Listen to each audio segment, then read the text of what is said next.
ధనత్రయోదశి, ఆ తర్వాత దీపావళి, ఈ 2 రోజుల్లో కూడా మనము లక్ష్మీ పూజ చేయడము అనేటువంటిది మనకు శాస్త్రంలో ఉంది. అయితే ఆ రోజు లక్ష్మీదేవిని ఏ విధంగా అర్చించాలి అనేటువంటి విషయాన్ని కనుక మనం తెలుసుకున్నట్లయితే కనుక, దీనికి పూర్వము సృష్టి ప్రారంభంలో ఆ, విష్ణుమూర్తి శ్వేత వరాహ రూపం ధరించినప్పుడు, అతను ఆ విష్ణుమూర్తి భూలోకంలో ఉన్నప్పుడు వరాహ రూపంలో ఉన్నటువంటి ఆ యొక్క శ్వేత వరాహ రూపంలో ఉన్నటువంటి ఆ యొక్క విష్ణుమూర్తి గరుత్మంతుణ్ణి పిలిచి, నేను ఇక్కడే భూలోకంలో ఉండిపోతున్నాను కాబట్టి వైకుంఠంలో ఉన్నటువంటి 7 కొండలు ఏవైతే ఉంటాయో ఆ 7 కొండల్ని కూడా భూలోకానికి తీసుకురమ్మని చెప్తాడనమాట విష్ణుమూర్తి.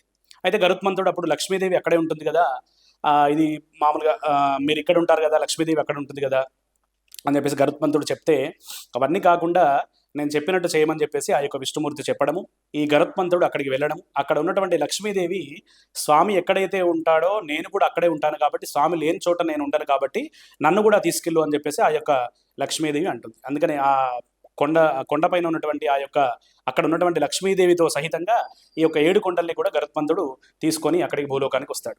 వచ్చిన తర్వాత అక్కడే స్వామి ఉంటాడు.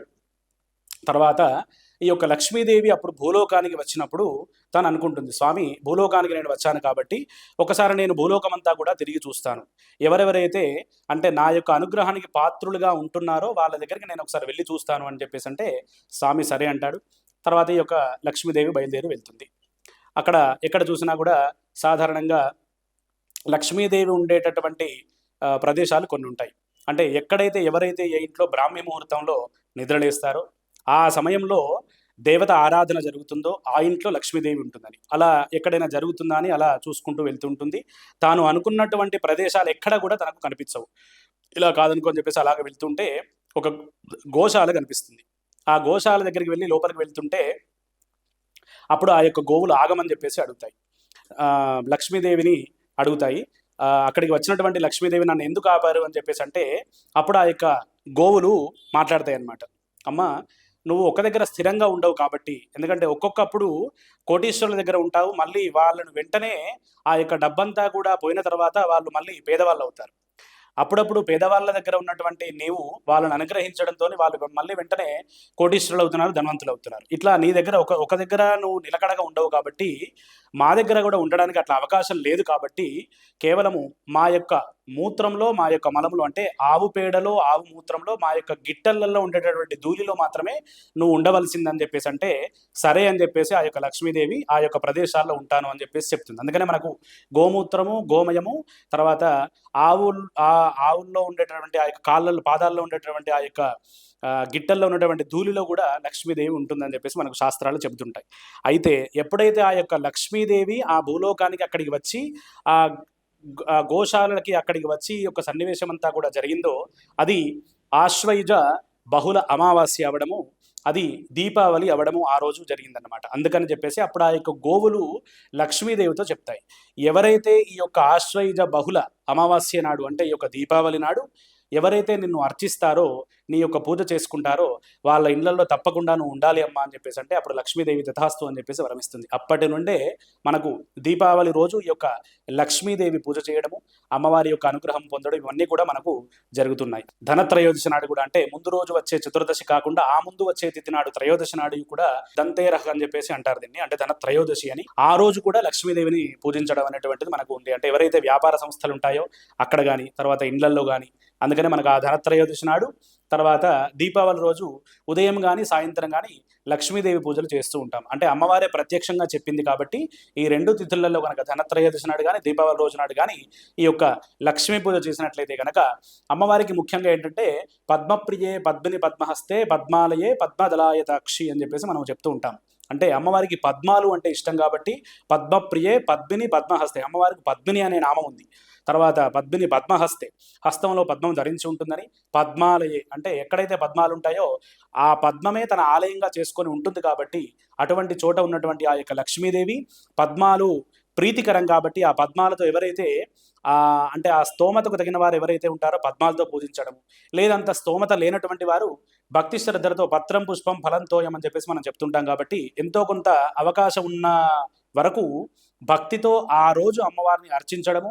తర్వాత ముఖ్యంగా అమ్మవారు మారేడు అంటే బిల్వ చెట్టులో అమ్మవారి నివాసం ఉంటుంది కాబట్టి ఆ బిల్వ దళాలతో అమ్మవారిని అర్చించడం కూడా విశేషమైనటువంటిది.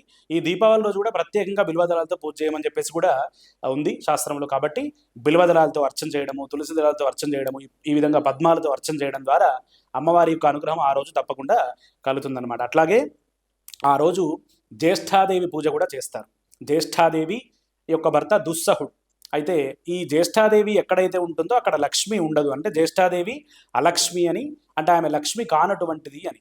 అంటే ఇంతకుముందు మనం చెప్పుకున్నట్టు ఎవరైతే ఈ బ్రాహ్మీ ముహూర్తంలో లేవకుండా ఆలస్యంగా సూర్యోదయం అయ్యే వరకు కూడా నిద్రిస్తారో, ముఖ్యంగా ఆ ఇంట్లో గృహస్థులు దంపతులు ఉండి ఆ సమయం వరకు నిద్రిస్తూ ఉంటారో అక్కడ జ్యేష్ఠాదేవి నివాసం ఉంటాను అని చెప్పేసి చెప్తుందనమాట. అలాంటి సమయంలో కానీ అలాంటి సందర్భంలో ఆ ఇంట్లో, తర్వాత ఎక్కడైతే యజ్ఞ యాగాది క్రతువులు జరగవో ఆ ఇంట్లో కేవలము శివుణ్ణి అర్చిస్తూ విష్ణుమూర్తిని ద్వేషిస్తారో, అట్లాగే ఎక్కడైతే విష్ణుమూర్తిని మాత్రమే అర్చిస్తూ శివుణ్ణి ద్వేషిస్తారో అలాంటి చోట నేను ఉంటాను అని చెప్పేసి జ్యేష్ఠాదేవి చెప్తుందనమాట. కాబట్టి అలాంటి అంటే ఎక్కడైతే అధర్మం ఉంటుందో, ఎక్కడైతే చేయకూడనటువంటి పనులు చేస్తూ ఉంటారో ఆ ఇంట్లో నేను నివాసం ఉంటాను అని చెప్పేసి ఆ యొక్క జ్యేష్ఠాదేవి చెప్తుంది. అయితే ఇలా జరుగుతుండడం వల్ల తన యొక్క భర్తకు చెడు పేరు వస్తుందని చెప్పేసి దుస్సహుడు ఒకసారి బాధపడతాడు. బాధపడి జ్యేష్ఠాదేవి, దుస్సహుడు భార్య జ్యేష్ఠాదేవి కాబట్టి ఆమె చేయబట్టి నాకు కూడా ఇలాంటి పేరు వస్తుందని చెప్పేసి బాధపడి ఒకసారి మృకండ మహర్షిని ఈ యొక్క దుస్సహుడు అడుగుతాడు. మహర్షి, నా యొక్క భార్య జ్యేష్ఠాదేవి కాబట్టి తను ఎక్కడ ఉన్నా కూడా అక్కడ అలక్ష్మి ఉంటుంది కాబట్టి ఆ యొక్క ప్రజలంతా కూడా మమ్మల్ని ఇలా తిట్టుకుంటున్నారు కాబట్టి దానికి ఏదైనా ఒక మార్గం చూపించండి, దానికి ఎలా అని చెప్పేసి అంటే అప్పుడు మృకండ మహర్షి ఈ యొక్క జ్యేష్ఠాదేవిని విష్ణుమూర్తి గురించి, నీ భార్యను విష్ణుమూర్తి గురించి తపస్సు చేయమని చెప్తాడు. అప్పుడు ఆ యొక్క జ్యేష్ఠాదేవి విష్ణుమూర్తి గురించి తపస్సు చేసిన తర్వాత, విష్ణుమూర్తి ప్రత్యక్షమైన తర్వాత ఈ యొక్క విషయం అంతా కూడా చెప్పిన తర్వాత అప్పుడు స్వామి, నేను ఎక్కడైతే ఉంటానో అక్కడ అలక్ష్మి ఉంటుంది కాబట్టి మరి నేను ఎక్కడెక్కడ ఉండాలి, అందరు కూడా ఇలా అనుకుంటున్నారు అంటే అప్పుడు ఆ యొక్క విష్ణుమూర్తి చెప్తాడు.